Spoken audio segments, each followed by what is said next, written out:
Subscribe کریں mother diary channel کو اور ساتھ میں بیل آئیکن پریس کر دیں۔ السلام علیکم ناظرین، ڈائریا کیا ہوتا ہے اور کیسے ہوتا ہے اور اس کی کون سی کنڈیشن خطرناک ہوتی ہے اور اس کی علامات کیا ہو سکتی ہیں، اسی سے ریلیٹڈ ہماری آج کی ویڈیو ہے۔ ویڈیو کو اینڈ تک دیکھیے گا۔ ویڈیو کو سٹارٹ کرنے سے پہلے میری آپ سے ریکویسٹ ہے کہ ہمارے چینل کو سبسکرائب کر لیں، ساتھ میں بیل آئیکن پریس کر کے نوٹیفیکیشن بٹن پہ کلک کر دیں۔ تو چلیے سٹارٹ کرتے ہیں۔ اسہال یعنی ڈائریا کی بیماری بچوں میں بہت عام ہے۔ یہ آنتڑیوں کی اندرونی جھلی پر جراثیم یا وائرس یا پیراسائٹ کی انفیکشن یا کسی کیمیکل یا کسی غذائی اجزاء کی اثر اندازی سے آنتڑیوں کی نارمل کارکردگی متاثر ہونے کی وجہ سے ہوتے ہیں۔ اسہال یا ڈائریا میں پخانے سخت بدبودار اور وہ بڑے شور سے آتے ہیں اور پانی کی طرح پتلے بہتے ہوئے آتے ہیں۔ یہ بہت ہی زیادہ امپورٹنٹ سمٹمز ہے ڈائریا کا۔ عام پخانوں کو یا عام پتلے پخانوں کو بھی آپ جو ہے ڈائریا مت سمجھا کریں، کیونکہ بچوں کو اکثر اوقات پتلے پخانے آتے ہیں، لیکن ڈائریا میں نہ صرف وہ بدبودار ہوں گے بلکہ زیادہ شور سے آئیں گے اور پانی کی طرح پتلے بہتے ہوئے آئیں گے اور بہت زیادہ تعداد میں آئیں گے۔ ان کی تعداد مختلف مریضوں میں مختلف ہو سکتی ہے اور ساتھ میں قیبی آئے تو زیادہ خطرناک ہوتا ہے۔ ڈائریا میں سب سے بڑی اور خطرناک پیچیدگی جسم میں پانی اور نمکیات کی کمی ہوتی ہے، جس سے مریض نڈھال، کمزور اور نیم بے ہوش ہو جاتا ہے اور شاک میں بھی جا سکتا ہے۔ عام پخانوں کا بار بار آنا اسہال نہیں ہوتا۔ ماں کا دودھ پینے والے بچوں کو آنے والے پخانے معمول کی نسبت زیادہ پتلے ہوتے ہیں، لیکن ان کو اسہال نہیں کہا جاتا۔ زیادہ تر اسہال دوسرے ماں کا دودھ پینے والے بچوں کو نہیں بلکہ ادر فیڈ کرنے والے بچے، جیسے دوسرے گائے کا، بھینس کا یا جو فارمولا ملک ہوتا ہے جو بچوں کو سوٹ نہیں کرتا، ان کی وجہ سے دستوں کی بیماری اور ڈائریا ہو جاتا ہے بچوں کو۔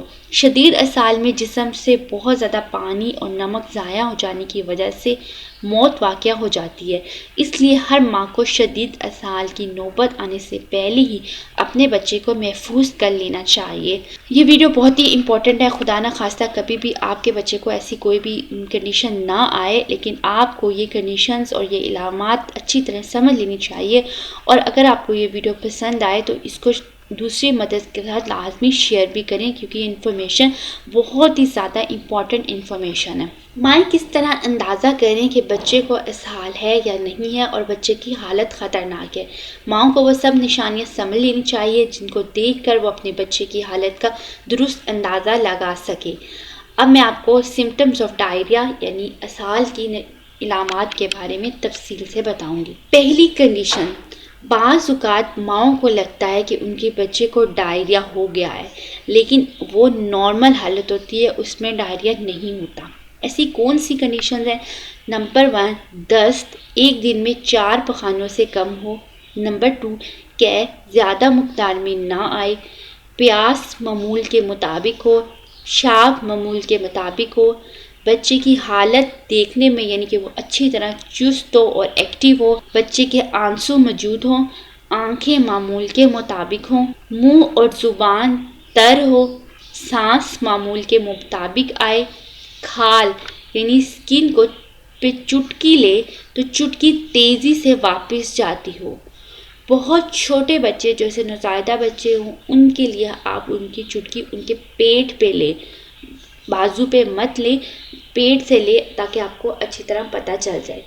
نبض معمول کے مطابق ہے، تالو معمول کے مطابق ہے، اور وزن بھی اسہال کے دوران وزن کم نہیں ہوا۔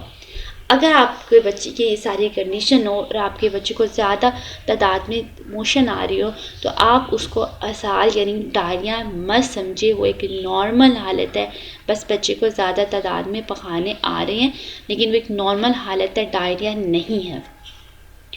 اب ہم وہ بات کریں گے جس میں ڈائریا ہے لیکن وہ شدید کنڈیشن کا نہیں ہے، لیکن ڈائریا موجود ہے۔ دست ایک دن میں 4 سے لے کے 10 مایع پخانے آئیں، قے کچھ مقدار میں ہو، پیاس معمول سے زیادہ ہو، پیشاب کچھ گہرا رنگ ہو، حالت یعنی بچے کی دیکھنے میں حالت بیمار، سویا چڑچڑا ہو، آنسو موجود نہیں ہو، آنکھیں دھنسی ہوئی ہوں، منہ اور زبان خشک ہو، سانس معمول سے تیز ہو، کھال پر جب آپ چٹکی لگائیں تو آپ کو محسوس ہو کہ چٹکی آہستہ سے واپس جاتی ہے، نبض جب آپ چیک کریں تو معمول سے تیز ہو، تالو دھنسا ہوا ہو، وزن تھوڑا سا کم محسوس ہو آپ کو، یہ سب ساری کنڈیشنز ہو تو اس کا مطلب ہے آپ کے بچے کو یا آپ کے گھر میں کوئی بھی مریض ہے اس کو اسہال یعنی ڈائریا ہو چکا ہے۔ ایسی صورت میں آپ پانی کا استعمال زیادہ کر دیں اور ORS زیادہ سے زیادہ دیں، مائع غذائیں کو شروع کر دیں۔ چھوٹے بچے کی صورت میں ماں اپنے بچے کو دودھ جاری رکھے۔ اس سے ریلیٹڈ تفصیل سے ویڈیو میں اپنی نیکسٹ بناؤں گی۔ ڈائریا کی غذا سے ریلیٹڈ، ڈائریا میں غذا کون کون سی دینی چاہیے، اس سے ریلیٹڈ میں آپ تفصیلی ویڈیو بناؤں گی۔ ہمارے چینل کو دیکھتے رہیے، ویڈیو کو پلیز لائک کر دیں۔ اب ہم شدید اور خطرناک کنڈیشن کے بارے میں بات کرتے ہیں۔ مریض کو شدید اور خطرناک اسہال یعنی ڈائریا ہے، اور یہ ایسی کنڈیشن ہے جس میں خدا نہ سب بچے کی موت بھی واقع ہو جاتی ہے۔ اس میں دست ایک دن میں 10 سے زیادہ مائع پخانے ہوں، قے بہت زیادہ ہو، پیاس پینے کے قابل ہی نہیں، یعنی بچہ کچھ بھی پینے کے قابل ہی نہ ہو، پیشاب 6 گھنٹے سے پیشاب نہیں کیا، حالت بہت سویا دیکھنے میں بے ہوش، ڈھیلا ڈالا ہو یا دورے پڑ رہے ہوں، آنسو موجود نہیں، آنکھیں خشک اور دھنسی ہوئی ہوں، منہ اور زبان بہت خشک ہو، سانس بہت تیز ہو، کھال پر جب چٹکی لیں چٹکی بہت آہستہ سے واپس جاتی ہو، نبض بہت تیز ہو یا کمزور یا پھر محسوس ہی نہ ہو، تالو بہت دھنسا ہوا ہو، وزن بہت ہی کم ہو جائے۔ اگر ماں کو اسہال کی معمولی علامت نظر آئے تو فوراً پانی کی مقدار زیادہ کر دینی چاہیے، مائع اشیاء زیادہ سے زیادہ بچے کو کھلانا چاہیے۔ شدید اسہال کی کوئی بھی علامت کی صورت میں فوراً ہسپتال جانا چاہیے کیونکہ یہ جان لیوا بھی ہو سکتا ہے۔ اسہال کے دوران کیا کیا غذا دینی چاہیے اور اس کی کیسی کیئر کرنی چاہیے، اس کے لیے آپ ہماری اگلی ویڈیو دیکھیے۔ اگر آپ کو ہماری معلومات سے تھوڑا سا بھی فائدہ ہو تو ہماری حوصلہ افزائی کے لیے ویڈیو کو لائک کر دیں، کمنٹ میں اپنی رائے سے آگاہ کریں۔ ماں اور بچے کی صحت اور ماں کے ہر مسئلے کے حل کے لیے ہماری مفید اور معلوماتی ویڈیو دیکھنے کے لیے ہمارے چینل کو سبسکرائب کر لیں۔ اپنا بہت خیال رکھیں، ہمیں اپنی دعاؤں میں یاد رکھیے۔ اللہ حافظ۔